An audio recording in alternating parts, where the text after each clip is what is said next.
Sahbihi wasallam. We begin with the name of Allah, the most gracious, the most merciful, and we send salutations and peace on the Prophet Muhammad sallallahu alaihi wasallam. There is a particular prophet that is mentioned in the Quran. Perhaps, let's me and you play a game. Perhaps this is the first week of children going back to school. So let's play a game with the adults. This prophet that's mentioned in the Quran is perhaps mentioned the most amount of times in the Quran.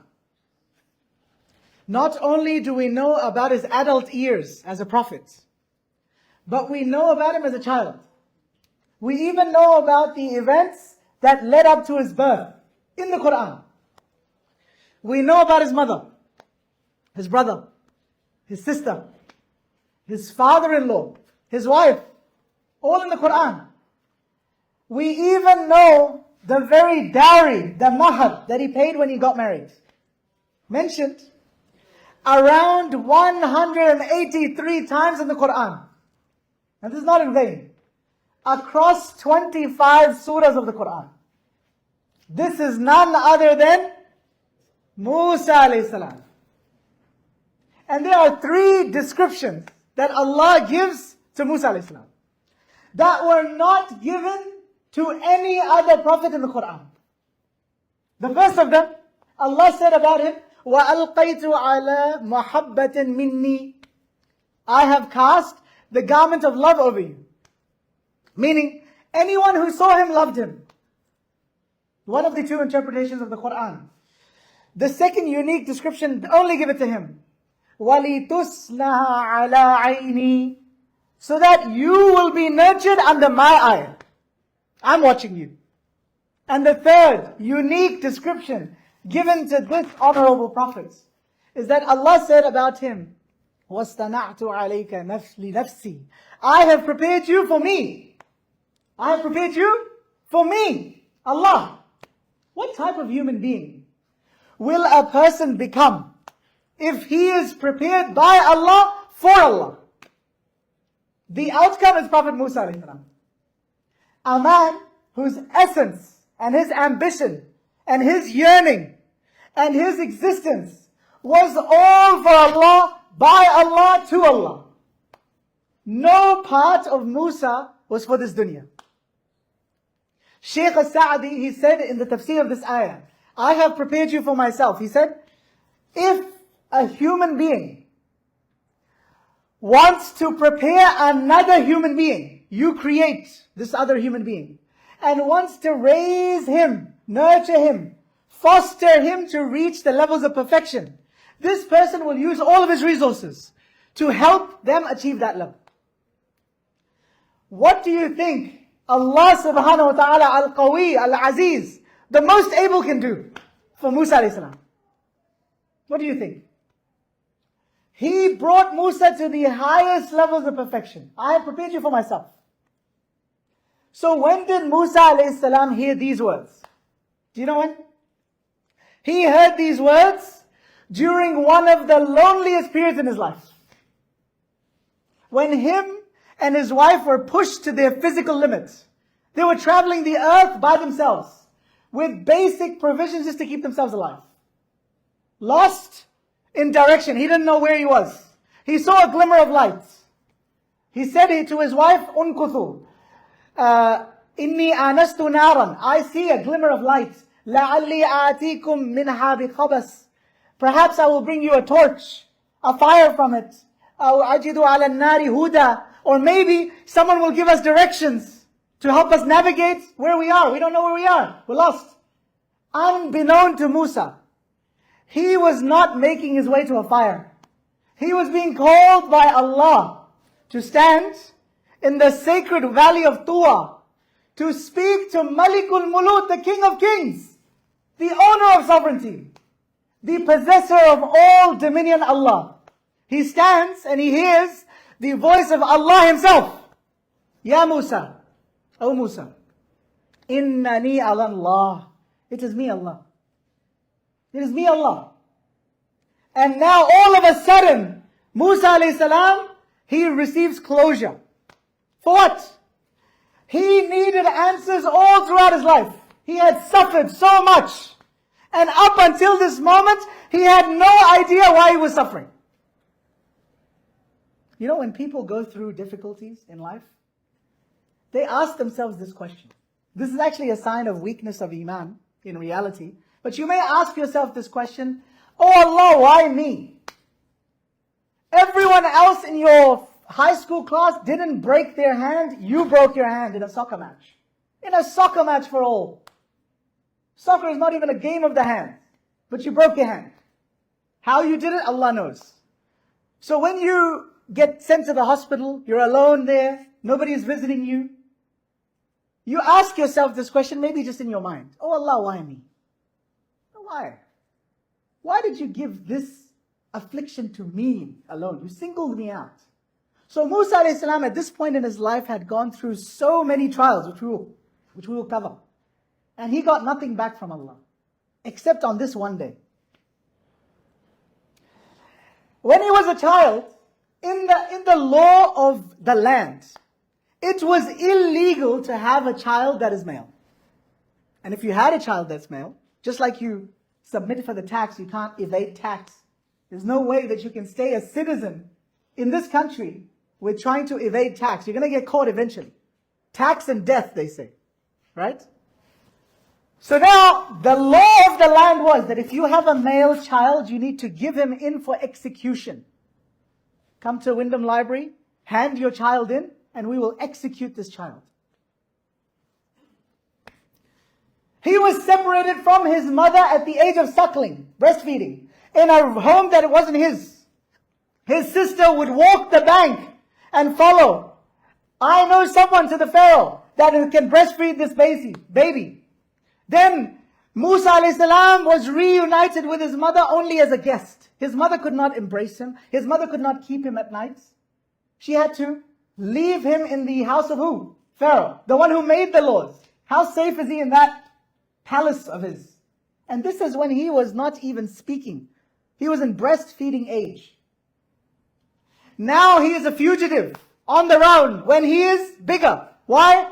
Because he accidentally killed someone. He didn't mean to, but he did. Now he becomes a fugitive. He's older now. He's on the run. Then he finds that there's a wife that he can marry. And the mahar was 10 years of arduous labor. 10 years. Why all of the suffering? He needed answers. Now as he stares into the evening night sky, looking above him, there's a voice. He hears the voice of Ar-Rahman. The answers are given to him. What does Musa hear? He hears these words, documented by the Quran. So you can imagine it and benefit from it. He hears, قَالَ قَدْ أُوتِيَ سُؤْلَكَ يَا مُوسَى.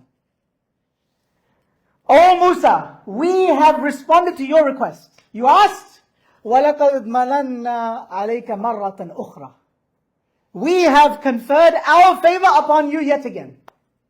إِذْ أَوْحَيْنَا إِلَىٰ أُمِّكَ مَا يُوحَى. Subhanallah. We sent inspiration to your mother. أَنَقْضِي فِيهِ فِي التَّابُوتِ. Saying to your mother, place the baby in the cot, throw. فَقْضِي فِيهِ فِي الْيَمِّ. Then place the cot in the river. فَيُلْقِي الْيَمُّ بِالسَّاحِ. And then the river will take you to the shore. يَأْخُذْهُ عَدُوٌّ لِي وَعَدُوٌّ لَهُ. Who will take him? An enemy of Allah will take him and raise him in his house. وَأَلْقَيْتُ عَلَيْكَ مَحَبَّةً مِنِّي. And I have cast the garment of love over you. وَلِتُصْنَعَ عَلَى عَيْنِي. So that you may be nurtured under my eyes. إِذْ تَمْشِي أُخْتُكَ فَتَكُونُ هَلْ أَدُلُّكُمْ عَلَى مَنْ يَكْفُلُهُ. Remember, when your sister, she followed you, and she said to them, shall I not tell you who can take care of this baby? فَرَجَعْنَا إِلَيْكَ عَلَى أُمِّكَ. Then we returned you back to who? Your mother. كَيْ تَقَرَّ عَيْنُهَا وَلَا تَحْزَنْ. So that her eyes can rest, and she will not grieve. وَقَتَلْتَ نَفْسًا. And remember, Musa, when you killed someone, فَنَجَّيْنَاكَ مِنَ الْغَمِّ. But we saved you from retaliation. وَفَتَنَّاكَ فُتُونًا. And we tested you with a severe test. فَلَبِثْتَ سِنِينَ فِي أَهْلِ مَدْيَنَ. And then, what did we do? You spent many years with the people of Madian. ثُمَّ جِئْتَ عَلَى قَدَرِي يَا مُوسَى. Subhanallah. Then you came to this place at the decreed time. وَاسْتَنَعْتُ عَلَيْكَ نَفْسِي. And I have prepared you for myself. So now he understood finally. He got the answers. I was suffering so much. It wasn't in vain. It was a preparation for this moment. I became a prophet of Allah today. And his heart settles. His heart settles. Now as a Muslim, you hear this story. You've read this before. You ask yourself the question, how can I be like Musa alayhi salam? Who Allah prepares by himself for himself. Who Allah guides and helps and nurtures and supports against anyone. Enemies. He gives them security on the Day of Judgment. And He gives them the highest gardens of Jannah. How can I be like Musa alayhi salam? How? I share with you 5 things. You have 5 fingers. Remember these 5 things. Your sacrifice will be thanked by who? Allah. We take them from the biography of Musa alayhi salam. Who better? Sign number 1. Measure yourself against these 5 signs. You have an unquenchable thirst for knowledge. Ilm. Musa. This was Musa. When he came to learn of a man who had more knowledge than him in some things. La abrah. I'm not going to stop traveling. Hatta ablugha majma' al-bahrain. Until I arrive at the junction of the 2 seas. Aw amdiya huquba. Even if it takes me years, I'm going to find this man. And I'm going to learn from him. And when he came to his mentor, who was less than him in status, but he had knowledge above him. هل أتبعك على أن تعلمني مما علمت رشدا. Subhanallah. Do you mind if I accompany you to learn some of your knowledge? Some of the sound judgment that Allah has given you? This is sign number 1 to measure yourself against. Are you a man? Are you a woman? Are you a child? There is a certain amount of ilm, sacred sciences that you need to learn. You may be a businessman. We're not fighting wars here. Some places in the earth are. But you are not asked to bear arms and go out into the flurry of battle. But you may be asked to become a father. You may be, however, asked to become a son. You may be asked to become a daughter. You may be asked to become a spouse. You may have the ability to become someone that becomes a cousin or a grandfather or an uncle.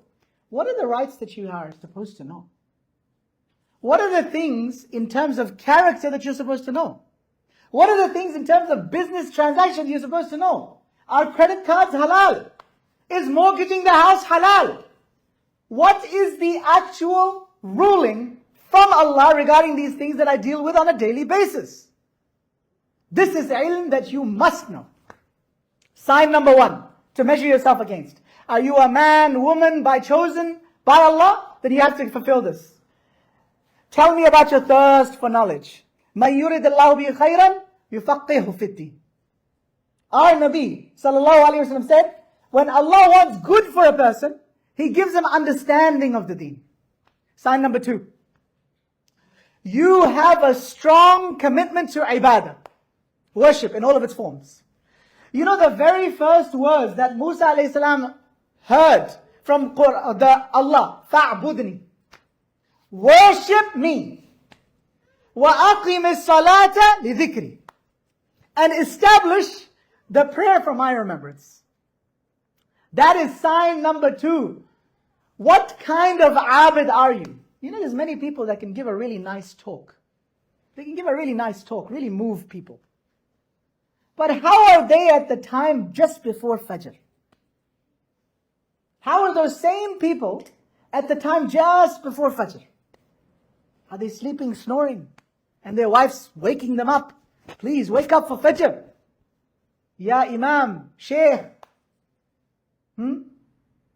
How are they in their ibadah? Because now you're not complete. When you're comparing yourself to some of the best, now you're not complete. Your worship is not there. In Ramadan, you're doing the exact same routine that you have outside of Ramadan.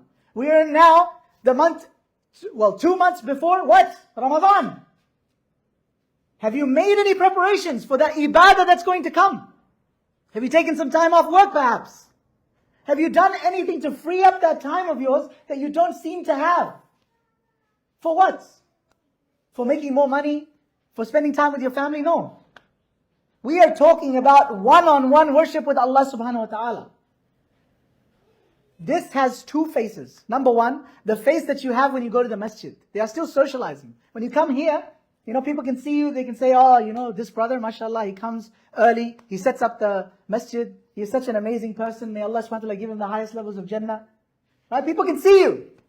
But there's another coin to that worship, which is when you're alone. The effect that your child will have on his permanent life. You know how you can scar children when you do bad things to them? You can also help them, give them helpful scars.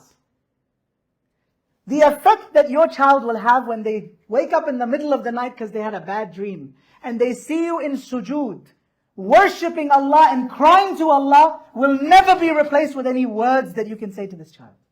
Ever. You can never ever replace that. You will become an exemplar, a worshipper of Allah.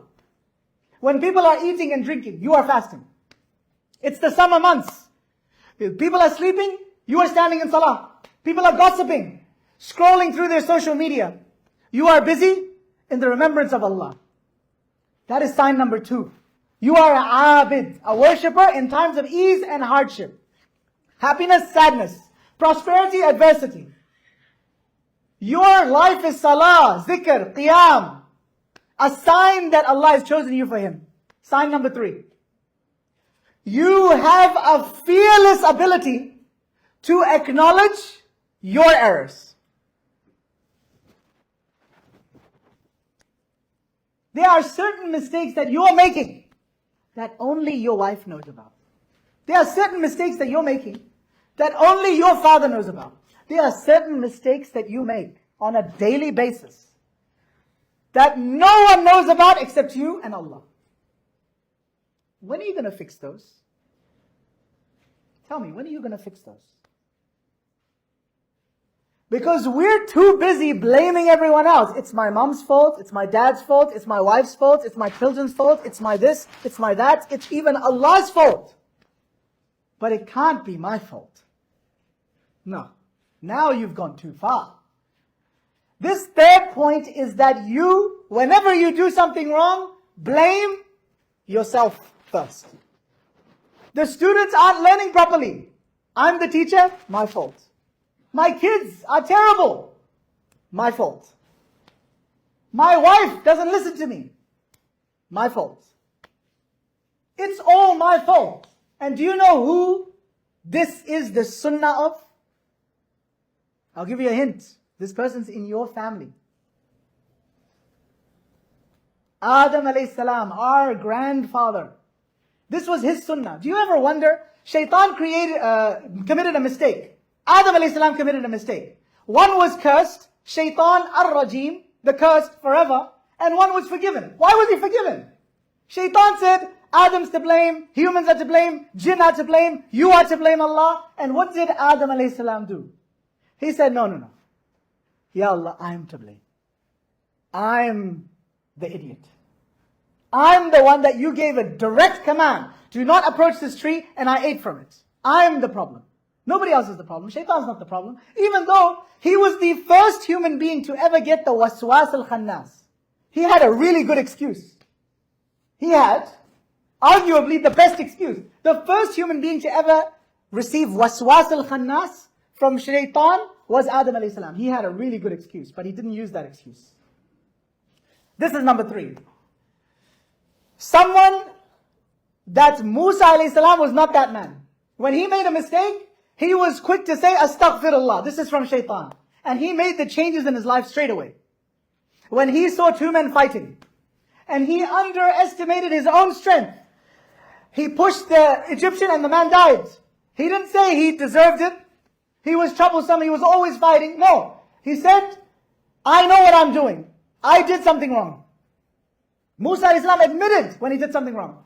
هذا من عمل الشيطان. This was his words. This is from shaitan. إنه عدو مضل مبين. He is an enemy to us, openly leading people astray. ربي اغفر لي, my Lord forgive me. فغفر الله, so Allah forgave him. إنه هو الغفور الرحيم. Allah is forgiving. So this is sign number 3 to measure yourself. How do you feel when someone advises you? Do you blame yourself? Is your knee-jerk reaction to tell the person, brother, who are you to tell me what you're... Look at you. Look at the way you dress. You don't even have a beard. The brother is advising you something and this is your knee-jerk reaction. Your wife tells you something good that you probably should listen to. It's from the Quran, it's from the Sunnah. But what is your reaction? No. What do you know? Character assassinations then. A lecture, a talk, whatever it may be, advising you. This khutbah, advising you. This is halal, this is haram. This dress is an obligation. Being tough for the Prophet ﷺ. Rahimallahu akhi Musa. He used to say this a lot. May Allah have mercy on my brother Musa. قَدْ أُوذِيَ أَكْثَرَ مِنْ ذَلِكَ مِنْ صَبْرٍ. He used to say that Musa ﷺ suffered more than this. I need to be patient now. Patience with the commands of Allah. Patience with the prohibitions of Allah. Patience with the qadr, the painful decree of Allah. That is sign number 4 to measure yourself. The 5th and final sign. The 5th sign to measure yourself, if you are being prepared by Allah, for Allah, that you have a desire to be of service to others. Musa sees 2 people fighting. He has to involve himself to settle the dispute. He did this twice. He sees 2 women who can't push and shove with men to water their animals. So he takes the initiative, brings the animal, waters them, hands it to her and walks away. Even when he was studying under his teacher, Khidr alayhi salam, who Allah subhanahu wa ta'ala mentions, this man has more knowledge than you in certain areas. He is not a prophet of Allah, but you need to listen to him, learn from him. Even then, Musa alayhi salam's character was such that he couldn't stop himself when he saw something that was wrong. He couldn't stop himself. He had to say something. So Musa alayhi salam was a man of ihsan, excellence, wanting to serve others. It is not just about his career, his family, my children. This person is not worried about his children. He works on his children, but then he also works on the children of the Ummah. This person is not just worried about his hidayah, he's worried about the hidayah of the entire Ummah. You have to look outside your circle of trust. How much have you done, my dear Muslim brother or sister, listening to this, that has affected someone else? That gives you no benefit. They're not in your family, they're not your blood relatives, they don't have anything over you, there's no sway in the masjid. People won't clap their hands when you do something or say something. Your actions will not really amount to anything in this dunya. How many of those people have you helped? Have you helped the community? Do you know what's going on here in this suburb? وَلَمَّا بَلَغَ أَشُدَّهُ وَاسْتَوَى. Allah says, when he reached his full age of maturity, he became a man. آتَيْنَاهُ حُكْمًا وَعِلْمًا. To him came wisdom and knowledge. Why? وَكَذَلِكَ نَجْزِي الْمُحْسِنِينَ. These are the words used. Musa alayhi salam was a man who was excellent. Service to others. These are 5 signs to measure yourself against. Are you for Allah, by Allah? Are you like Musa alayhi salam? A thirst for knowledge. A commitment to ibadah.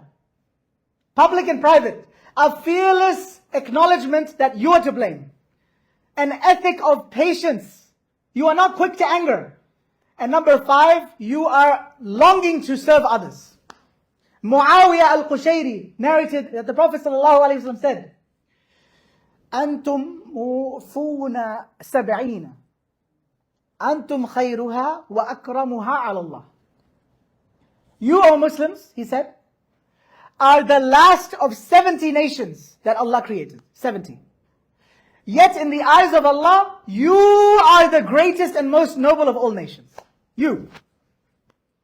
But let's address the elephant in the room. You look around today, what do you see? When you hear narrations like this, that our Ummah, 2024, how Allah loves us, we're elevated, we can't help but say, how do we understand this? Imam Sahib, how do we understand this, Sheikh? Look around you. Beaten black and blue, the Ummah of the Muslims. Wherever you turn, to look at the anatomy of this nation, Muslims, you see nothing but bruises, cuts, wounds, hemorrhage. You turn to China, and you see the plight of the Uyghur Muslims ongoing, the ethnic cleansing of an entire community. Then you turn to Myanmar. You see the Rohingyas. Their plight is continuing, still being oppressed. You look towards India. What do you see? Towards what seems to be a genocide that is coming to them. Who? The Muslims. Then you turn to the Muslims of Yemen. 7 consecutive wars, famine, threatening the existence of the entire nation. You turn to Syria. A decade-long war, crushing our brothers and sisters. You turn to Saudi Arabia. You see scholars and activists, people of khair, in dungeons, in the prisons. You look to Palestine. You see corruption at its core. And you see struggle at the other parts of, and a siege, illegal occupation. You turn to Gaza. What do you see? You see the biggest open-air prison before the war. You turn to Al-Aqsa, our third holiest site, desecrated before the eyes of the international community. Israel's war on Gaza is on its 117th day. Intense bombardment from Gaza. All of its 2.3 million inhabitants are displaced. 27,000 are killed. Children, making up 11,000 dead, reported. 66,000 people have been injured. In a territory with no operating hospitals. Heavy bombing still continues. We've forgotten about it. In Khan Yunis, another hospital. House-to-house fighting by Israeli troops. Many of the houses and shops are completely empty. That's because large areas of Khan Yunis are evacuated. It's not livable anymore. To the Rafah crossing in Egypt. Growing number of Palestinians are pressed against the border of Egypt. There's a new ceasefire deal that's coming up. It may be on the table. So I want to clarify what this deal is. Netanyahu said, we are not going to end this war with anything less than all of our objectives being ticked off. Objective number 1, displace 2.5 million people. Tick. Objective number 2, level the playing field. Don't leave a single hospital alive. Tick. Objective number 3, make it such that even the satellite images see a wasteland. Tick. But they've got a whole list that hasn't been ticked yet. And what is Netanyahu saying when this plea deal comes to him? The second possible truce that comes to Gaza. He says, not until we achieve all our ticks. We get all of them. We will not withdraw the idea from the Gaza Strip. We will not release thousands of terrorists. What is going to happen is total victory. What does total victory mean? From his perspective. That is a terrifying perspective. He's not done yet. And kicking everyone out of the strip, their homes. They want the Gaza Strip empty, and they're pretty successful in that. Let's take one statistic, and let's roll with that. Do you know how many children were orphaned alone? Think about this. How many children, not dead, not killed, not injured, how many children were orphaned? Meaning what? What's the definition of orphan? Before the age of puberty, when you become an adult and your account opens with Allah, the definition is that your parents are now no longer present in your life. That is the definition of an orphan. So how many orphans do we have in Gaza? 19,000. That statistic is heartbreaking. And this is what our government here is supporting. UK is supporting. US is supporting. The Allies are supporting. There's a very powerful report that came out of the CNN. One of the kids, you know what he was saying? He was crying. And so the reporter, even the reporters there have become like, all the children here are like men. So he asked the child, how come you're crying? These children are usually quite tough. So how come this child is crying? You know what he said? He said, I was present near my mother when a bomb shell landed in her lap. I'm crying because I can't find all her body parts. I'm crying because I can't seem to locate her legs. New categories have to be invented in the medical space just to describe the trauma that is going on in Gaza. The kinds of ongoing, relentless forms of trauma that these children are being subjected to. You know when a child falls over and hurts themselves, what do they do first? They didn't get hurt, they didn't get a bombshell, they didn't get a gunshot wound. They just fall on the playground. What do they do first? They turn to who? Their mother and father. Now these children, what's happening with them? In order to heal from a small wound, these children are losing limbs and they have no adult to turn to. How do you comfort such a child? How can you even look at those children in the eye and talk about we are the civil ones? We are the Western countries. In this current situation, you cannot help but wonder as Muslims, where is the favored nation? How is it that these people in the eyes of Allah, wherever you look, there's carnage, pain, suffering, blood. For those who ask how and why, the response is the same as what Musa received from his Lord. When he wondered, why am I suffering, O Allah? He was told what? أُسْتَنَعْتُ عَلَيْكَ نَفْسِي. I am preparing you, Musa, for myself. That's why you're suffering. The same way that the suffering of Musa was not because Allah hated him, or because Allah had abandoned Musa alayhi salam. No. But because he was being prepared to meet Bani Israel and rescue them from Egypt. We're going to see our pains in the same light. Allah has not hinted at us, nor has He abandoned us. مَا وَدَّعَكَ رَبُّكَ وَمَا قَلَى. These are preparations for us, the Muslims. Wake up! Wake up! Center stage. And the process of preparing Musa for what? Leadership is the same process that applies to us. Why do you think his name was repeated 183 times in the Quran? Why? What was the process of preparing him as a leader? Separating him from his mother. Separating him from the people he loved. We too will have to be separated from the people that we love, the places we love, even if it happens to be Al-Aqsa. But Musa was reunited. And Allah has promised that we will also be reunited with these people and these places. The waves of the river Nile that bashed into his cot when he was a suckling child, floating, are no different from the waves that bashed the Muslims from Islamic phobic industries. No difference. But the shore of the river Nile was very near for Musa alayhi salam. And Allah has promised that our shore is also very near.